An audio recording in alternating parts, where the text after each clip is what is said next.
जैसे चुनाव नजदीक आ रहे हैं वैसे वैसे नेताओं और कार्यकर्ताओं का अपनी पार्टी छोड़कर दूसरी पार्टी ज्वाइन करने का सिलसिला शुरू हो गया। इसी कड़ी में जजपा के राष्ट्रीय उपाध्यक्ष और पूर्व कैबिनेट मंत्री सतपाल सांगवाल ने भी जजपा को अलविदा कर दिया है। हालांकि अभी ये तय नहीं हो पाया है कि वो किस पार्टी में शामिल होंगे। उनका कहना है कि वो आगामी 19 नवंबर को दादरी में कार्यकर्ता सम्मेलन करेंगे और तभी आगामी राजनीति के बारे में राय शुमारी करेंगे। कयास लगाए जा रहे हैं कि सतपाल सांगवान अपने बेटे सुनील सांगवान या परिवार के किसी सदस्य को राजनीति में उतारने का फैसला ले सकते हैं। मैं 19 नवंबर को दादरी के अंदर कार्यकर्ता सम्मेलन करने जा रहा हूँ।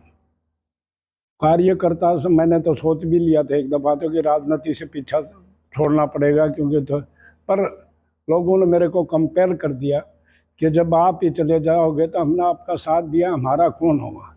आप एक कार्यकर्ता सम्मेलन करो और अब तब आपको पता लगेगा कि आप क्या हैं क्या नहीं है। लोग बहुत दुखी है, इसमें कोई शक की बात नहीं।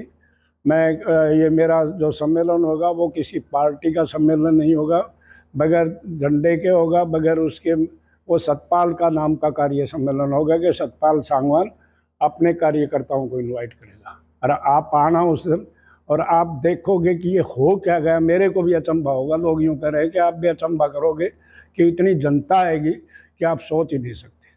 उस दिन मैं उन लोगों के साथ खुल्लम खुल्ला अपनी बात करूंगा और जो वो कहेगी जनता मेरी वो मैं करूंगा। और जब मैं अगर मैंने चुनाव ना भी लड़े तो वो जिसको कहेंगे ना उसकी वो जो है ना उस पार्टी से कंपेल कर दूंगा कि लोगों को, हमारे लोगों को पूछने के लिए, क्योंकि जोश है एक, सोच भी नहीं सकता, मैं भी नहीं सोच सकता कि इतनी जनता आएगी। मैं आज किसी गांव में बात कर रहा था, मैं यार ज़्यादा ये उन्होंने 25 ट्रैक्टर तो कर लिए, भगवान देखता है, सुबह झूठ नहीं बोलता। तो मैं तो ये लग रहा है कि भूचाल ना आ जाए कोई ऐसा कि लोगों के लिए जीना दुर्लभ हो जाए। जो अपोजिशन वाले हैं जो मेरे वो कर रहे हैं, अरे राजनीति तो क्या है, पर ठीक है। मैं आपको एक उदाहरण बताऊं कि पिछले चुनाव में प्राइम मिनिस्टर आए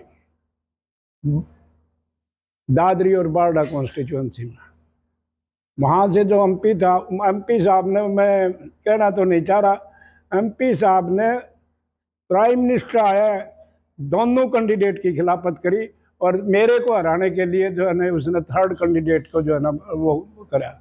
ऐसी ही मैडम है, तो ये पता नहीं है पार्लियामेंट में दोनों किस तरह लड़ेंगे। मेरे तो जब दोनों एक हाथ मिला देते हैं आपस में ज़रूरत हो और फिर जो है ना अलग अलग चुनाव लड़ने के लिए तैयार हो जाती है।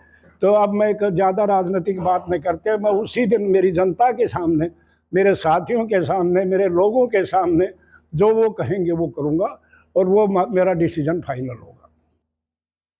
तो क्या पुरानी पार्टी कांग्रेस में दोबारा जाएंगे या कोई और? नहीं, ये तो मेरी जनता बताएगी, जो मेरी पब्लिक कहेगी, जो मेरे साथी कहेंगे, जो मेरे वर्कर कहेंगे वो करूँगा। अब तो मैंने एक बार बगैर उनसे पूछे गलती कर बैठा था, अब गलती नहीं। बता दें कि पूर्व मंत्री सतपाल सांगवान 1996 में हविपा की टिकट पर पहली बार विधायक बने थे और फिर कई चुनाव लड़े। 2009 में हजका की टिकट पर वो फिर से विधायक बने। इसी दौरान हजका का कांग्रेस में विलय होने पर भूपेंद्र हुड्डा सरकार में सहकारिता मंत्री बने। 2024 के चुनाव में कांग्रेस की टिकट पर हार गए और 2019 के चुनाव में कांग्रेस की टिकट कटने पर जजपा से विधानसभा का चुनाव लड़ा। इस चुनाव में सतपाल सांगवान दूसरे स्थान पर रहे थे। अब देखना होगा कि आने वाली 19 नवंबर को सतपाल क्या बड़े फैसले लेंगे। चरखी दादरी से पुनीत शोराण, पंजाब केसरी टीवी। हमसे जुड़े रहने के लिए हमारे YouTube चैनल को सब्सक्राइब करें और नई वीडियो की नोटिफिकेशन के लिए बेल आइकॉन को दबाएं।